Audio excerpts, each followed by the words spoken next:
Episode 63 of the podcast. This week we're talking about patience. Are dogs just good for me? Is it energy that I have that helps them be good? No, it's about being calm and being patient, and it's not always easy. We're going to have some strategies to help us with that this week.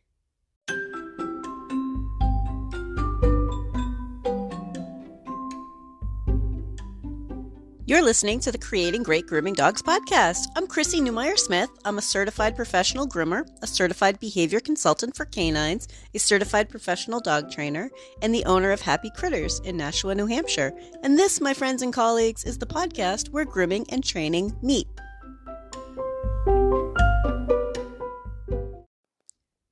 I keep hearing things like, oh, he's so good for you. Or it must be something about you, or you have calm energy. You're just so calm. Today, I want to talk about how those things are kind of true, but also kind of misleading. Because here's the thing, I'm not a calm person, and I wasn't born patient. Not by a long shot.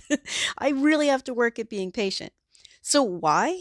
Why do I work at being patient? Because the animals have taught me that it pays off to be patient. When I'm relaxed, when I'm calm, when I'm gentle, the animals respond well to it. So dogs like it. And what do I mean by like it? They relax for me. Maybe not all the time. Like that's not the one all and all be all. That's not the easiest solution ever is to just be calm and everything's going to be fine. But it certainly helps an animal calm down. Cats like it. Back when I was a vet tech and we handled an awful lot of cats. And when I worked in a grooming shop, one of those shops, I used to groom all the cats there. As a house call groomer, I don't groom kitties. But I can't be everything for everybody, focusing on the dogs. But cats respond really well to us being patient and calm and working gently, okay? Horses like it. If you want to calm a horse down, you calm yourself down. Cows like it. When I worked on the dairy farm, when you're milking a cow, you're like, oh, all right, let's calm down together. You have to be patient. The animals have taught me that. And you know what? I'll tell you what, people like it too. And this may sound really anthropomorphic. It might sound like I'm attributing human emotions to animals, but I'm going to present this thought anyway. When we want to calm kids down, we calm down.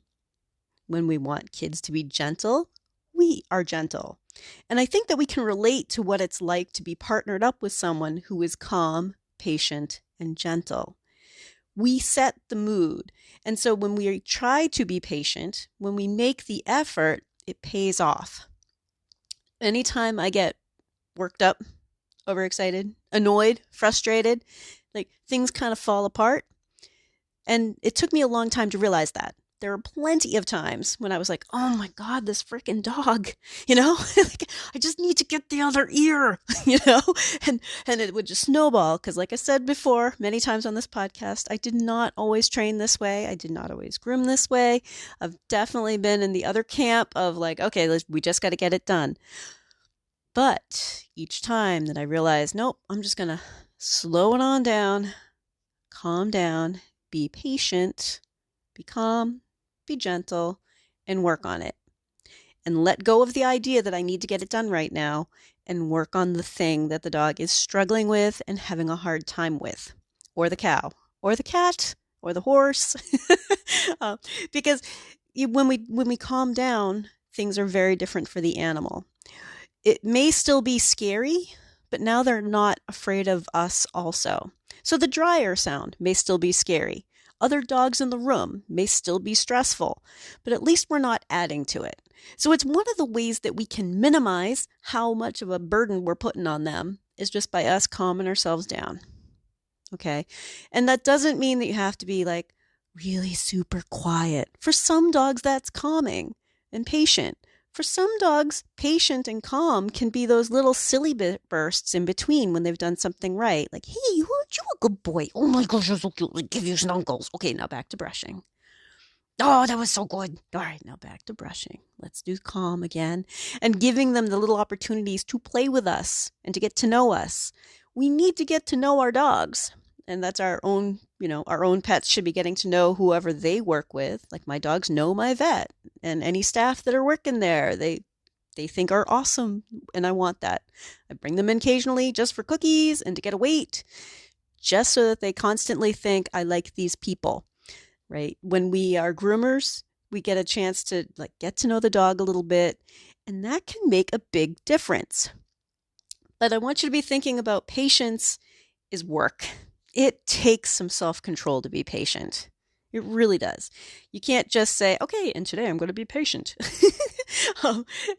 It didn't come easily for me. However, every time that I've been able to make that effort, the behavior of the animal in front of me reflects back at me, right? What I'm doing reflects back. I can help a dog calm down just by being really calm myself. And what I observed working in shops, which, I haven't done a whole lot of in the past few years, but once in a while I still work in a friend's shop. And what I've noticed is that dogs that are being rowdy for someone else, for a different groomer, so say groomer A, respond differently to groomer B.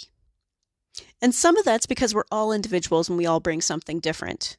We all handle dogs a little bit differently, and we're all a little bit different in the way that we talk, different in the way that we move, different in the way that we hold on to them and we grip and we reposition. But sometimes they're better because groomer B was just calmer. And that could be the same dog. That could be the dog that the brusher bather was having trouble drying, now is being dried by the groomer and doing okay with it. And I can tell you I've seen that many, many times. There were many times, in fact, where I was working on a dog and another groomer was kind of frustrated because why is he always good for you? And I can see why that's frustrating. Why is he always good for you? This dog gives me such a hard time. And I've been there too, where I'm like, why is he so good for you? He gives me such a hard time. And what I was told was, you know what? You need to not be frustrated and you need to calm down. And it works. It doesn't, like I said, it doesn't solve every problem, but it's one of the ways that we can minimize the amount of stress a dog is under, even if other things in their world are stressful. Even if it's a veterinary procedure and they're stressed out because they're injured, if we're deep breath, slow down, calm, relaxed, patient, it can really help. It can really help these dogs and horses and cows and pretty much anything else. Other people. God, I can't tell you how many times I've calmed down owners that way. Like, oh God, what do I do about this? What do I do about that? Oh, no, you hold still. And they're trying to help. God love them, they're trying to help. But if we tell them like, hey, relax. So as a house call groomer, I love it when people stay and watch while I groom. I have no problems with that at all. But I can tell you this might work for you in your shop or as a house call groomer or in a grooming van. I have them sit down. I have them sit down a little bit further away and get themselves something to drink. If I can get them sitting down on the other side of a table or on the other side of the counter or, just sit down, they can be in view, but that reduces the risk of them stepping up and reaching for their dog. And even if they're doing a lot of talking and stuff, if I can get them to engage with me instead of engaging with their dog, suddenly we're having a conversation about stuff like, so tell me about your kids. How are they doing in school? Are you done with your Christmas shopping? Right? We can have a conversation that sounds so normal. And for many, many dogs, having a conversation with their owner and making it sound like no one is stressed out at all can be really calming. And if I'm really calm with the owners, you know what? They calm down too. And if the dog gets worked up about something and I calm the dog down, I can calm the owners down too. They calm down when their dog is calming down. If I'm like, hey, shh, it's okay, Sparky. You are fine. Listen. You're all right, Sparky. Nice. All right. Can I touch your foot again? We're just going to touch. We're not even doing the nails. We're just going to touch. Yeah, there we go. Owners calm down too. So if we want calm, if we want some patience, if we want all that stuff, we have to work at it. And it's not necessarily an easy thing to do. It works. We have to really struggle with it sometimes. I get that. But we can try, and we can try to be patient. And in the next part, I'll talk to you about some strategies that I use. If you're enjoying this podcast, please remember to subscribe so that you don't miss any episodes, and tell all of your friends. Here are some strategies to help you learn to be patient and to help you use your level of patience and build it wherever you're at. Wherever you're at right now, find your level of patience and build on it. All right. So the first one, remember what brought you to this job, because we work with animals because we love animals. Take a deep breath anytime during the day. But I love animals, right? Like, even if you are having the worst day ever, just think, but I do this because I love animals. Because if you didn't love animals, you wouldn't do it. This job is not worth it. Being a groomer, being a vet tech, being a trainer, these things are not worth it if you don't love animals. Any animal job is a whole lot of work. Not worth it. It's not easy. It's not something that you're going to get super rich fast. It's not that kind of field. So when the going gets tough, focus on the fact that the dog is having a hard time. This dog is struggling, and you can help by being patient and remembering what brought you to the job. I love animals. All right. And I'll tell you, my husband and I joke around every time I go to work. It's like, he's like, okay, have fun playing with the puppies. And, which I know we all hear, right? But I just joke back with him like, okay, have fun surfing the internet with your friends. Right? I know that's not what he does all day at work, but you know what? We joke about it. But essentially, I am having fun playing with the puppies. And because I'm a trainer and a groomer, I get to spend some time doing artsy stuff on dogs. Right? Grooming is all about artistic stuff, which I love. And training, which is all intellectual puzzles. Love training. That's all like figuring things out and tracking numbers, and very, very different type of job. And then there's also the part of being calm. And I'll tell you what, find what things about your job you really love, because I'm one of those crazies who loves to brush. I love brushing dogs. I love giving the bath. I almost would rather some days just work for somebody else as a brusher bather and just bathe dogs and brush them out and, demat. I don't care. I just really like it because I find it relaxing. So figure out what you think is relaxing. Is it hand scissoring? Yeah, that's pretty relaxing too, right? But remember what brought you to the job. And that's the first step to kind of keep in mind when you're trying to have more patience. Okay. The next one, start in the right headspace, right? If you're relaxed and prepared, it will help you keep your cool. And the way I do that is I have a safety policy and I'm sticking to it. I'm able to plan ahead for the dog's behavior, keep everyone safe, and keep calm. Because when I'm working on a dog, I'm the professional and I'm in charge of what happens to that dog, right? In many ways, we choose how much pressure we're under. I've already explained to the owners what happens if their dog isn't handling it well. I don't wait until, well, he's a new guy, let's see how he does, and wait until he, has a hard time and then say, shoot, should we call her and tell her we're not going to be able to finish him? No, that doesn't happen. I'm going to be right up front. This is exactly what will happen if we have a hard time, if he struggles with any of this, because then I can be in the right headspace. I can be watching for those little subtle signs that this dog is struggling, that this dog is having a hard time.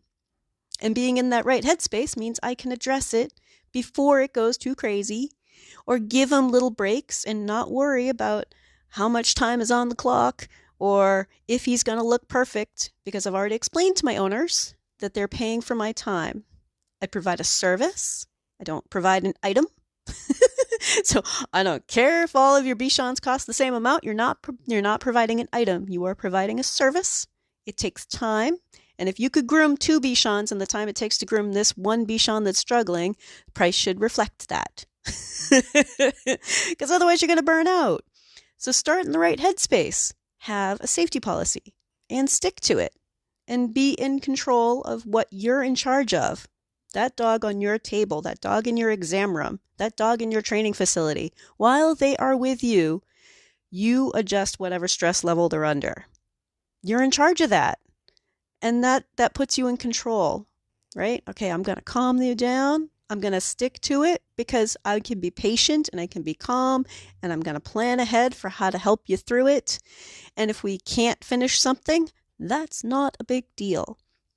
And I'll tell you what, as part of starting in the right headspace, I want to remind everybody that while you might be thinking, I have to get trims perfect, I have to get things done, my customers won't go for that, I want you to relax for a minute and take in the fact that every pet owner has responsibilities.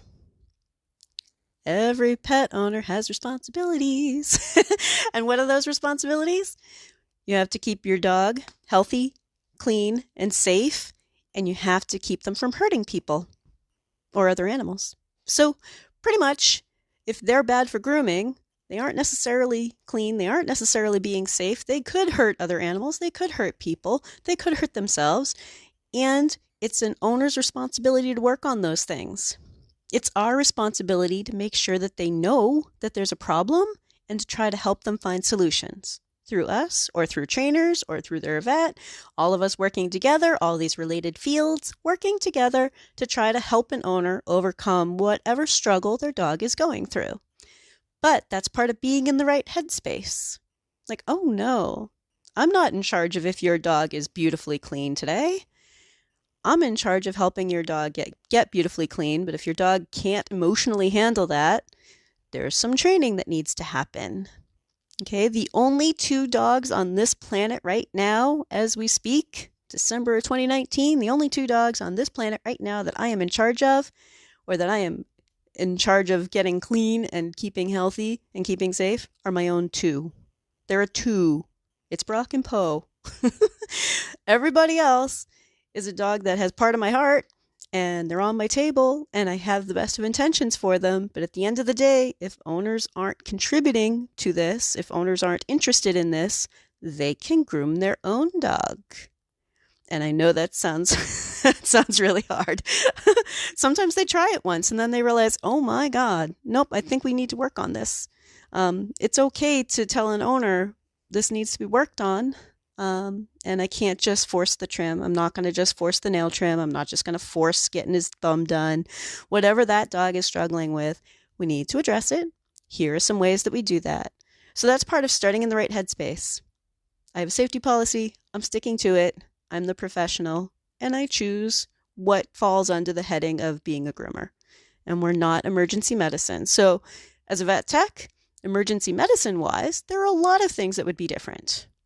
You know, you would weigh out how much of an emergency is it? Do we need to muzzle and stack 3 people on this dog to get them sedated, to check a wound, right? You would have a different criteria. But as groomers, we're here for baths and haircuts and making your dog beautiful, right? We don't need to make this unsafe.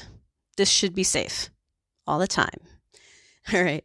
So the third thing that I do to help me be patient is I try to make my workspace or my environment pleasant.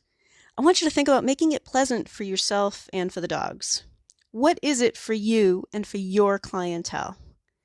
Now, for me, I'm in customers' homes, so there's a bunch of stuff that I don't have much control over. But I set the mood by being my smiley and goofy self with the dogs and with the owners. And yeah, it can be a bit much. Because you hear me laughing and joking around on this, and that's pretty much what I am all the time. I'm laughing, I'm joking, I'm kidding around. Some owners think that's really fun, right? Some owners are like, whatever, and they're off in another room. But I set my mood by being smiley and goofy, because that's the work environment I choose to work in. When I worked in shops, I would also try to set that mood too. Like, even if I usually had a hard time during the day, I would start the day off with a good solid, hey, good morning, how are you? And set the tone. Set the tone with our owners. Get a chance to interact with the dogs a little. Even just a little bit of like, hello, squeaky time, and playing a little bit with a dog that when they come in, like, oh, hi, Ryan, aren't you a good puppy? Good puppy. Yeah, come on, we're going to go inside and we're going to get clean today, right? Even just spending that time can make a big difference of setting the mood in your workspace and your environment and making it more pleasant. Now, one of the things that I do is for some dogs, I play music. And in a shop environment, it can get a little bit too loud. But for the quiet times, you might find that a little bit of music in the background can be really helpful. Even if it's not specifically like calming music for dogs, I think that having music on can help take some of the sharp edges off of things turning on and off. Because on and off is when most dogs react to the sounds. Turning it on, turning it off. There are times where I'm in a customer's house and I'm letting the clipper vac stay on while I'm scissoring, and I'm just kind of cleaning up the table while I scissor, but also keeping it on because the owners don't mind, and then I don't have to turn it on and off and on and off. And the dogs are really calm about it. But if I turn it off, they get excited. If I turn it back on again, like it's those bursts of sound. Steady sound, even if it's loud, doesn't seem to be as irritating. So if you have music on, turning dryers on, turning dryers off doesn't lead to like loud noise to dead silent, right? Loud, loud, loud, silent. Loud, loud, loud, silent, right? Then it turns into loud, loud, loud, do-do-do-do, music. Loud, loud, loud, do-do-do-do, music, right? I don't know what that means, right? Do-do-do-do, music. That's the worst song ever. But if we think about it's a little bit more relaxing for the dogs, and you can pick whatever music you like, right? Whatever you want to put in. Now, if you do choose to use music for dogs, calming music for dogs, there are a couple of different ones. There's Through a Dog's Ear, which is classical music, pretty traditional classical music. And I believe what they've done is adjusted the pace. So they've kind of brought the tempo up and down and up and down again and then down further. I find for me, it puts me to sleep. So I find it too relaxing. I have a little bit of trouble listening to that while I groom or really get anything else done. And then there's another one. The one that does not put me to sleep is Whole Tones, calming music for dogs. And you can find these online. But Whole Tones, it's a little bit more new agey. Not super new agey, but a little bit more new agey. Not straight up classical music. But it doesn't put me to sleep the same way that the Through a Dog's Ear ones do. But having the music for dogs on can be really helpful. Sometimes I do that when I'm in a customer's house. I just have it on my phone so that I can be playing it. My phone is, on the counter beside us. Just a little bit of music going on. And you know what? It is relaxing and it is calm. Sometimes upbeat music helps me because I get singing to it. It depends on the dog. If a dog is young and silly and needs to be reassured and I'm singing ABBA, God help the owners if they're in the room, but if I want to sing Dancing Queen, this dog is going to be a little bit silly with me, but we're interacting with each other. And that can be really relaxing. And sometimes I have my headset on and I'm listening to podcasts or I put on music, just something to kind of dance to. Not that we can totally flat out dance while we groom, but you know what? Something that gets you moving, something that sparks you, that makes you happy, put something on and just woohoo, relax. So those are 3 things that I do that you guys could probably incorporate if you don't already. These are things you might already be doing, but 3 things that I do to help me with my patience level. And let me review them again. 1, remember what brought you to this job. We work with animals because we love animals. 2, start in the right headspace. Have a safety policy. Be able to stick to a plan. If you see behaviors that you need to change, you can work on them and don't let yourself get stressed out. And the 3rd one, try to make your workspace or environment pleasant for yourself and the dogs. Think about each dog as an individual. Think about the shop and the whole feel. I know some people use things like Adaptil plugins. Some people use essential oils. Some people are playing music. But think about the things that you like, the mood that you want to set, and the mood that seems to work with the animals. And you might want to just experiment with it.